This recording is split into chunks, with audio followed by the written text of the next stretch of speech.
நேத்து ராத்திரி முழுக்க அரண்மனை காவலா நின்னு கொஞ்சம் கூட தூங்கல. அதனால இப்போ காலையில ரொம்ப தூக்கம் வந்து நிக்கவே கஷ்டமாயிருக்கு என்று காவலாளர் அழுத்துக்கிட்டே சொன்னார்.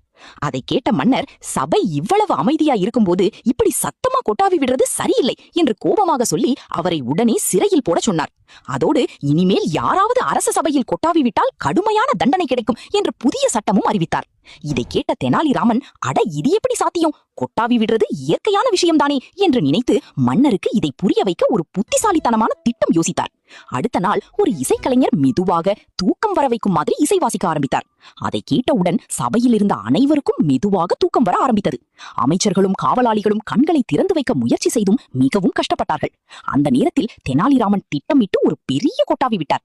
அதை பார்த்த மன்னருக்கும் தன்னால் அடக்க முடியாமல் தானாகவே கொட்டாவி வந்தது. உடனே தெனாலி, மன்னா, கொட்டாவி விட்டால் தண்டனைன்னு நீங்களே சொன்னீங்களே, இப்போ நீங்களே அப்படி செய்தீங்களே, அதற்கு என்ன தண்டனை என்று மரியாதையுடன் கேட்டார். அதை கேட்ட மன்னர் சிரித்துக் கொண்டு, இயற்கையாக நடக்கிற விஷயத்தை சட்டத்தால் கட்டுப்படுத்த முடியாது என்று உணர்ந்து அந்த சட்டத்தை ரத்து செய்து காவலாளியை விடுதலை செய்ய உத்தரவிட்டார். இதிலிருந்து நாம் என்ன கற்றுக்கொள்ள வேண்டும் என்றால், இயற்கையான விஷயங்களை நாம் கட்டுப்படுத்த முடியாது. அதனால் அதிகாரத்தை நியாய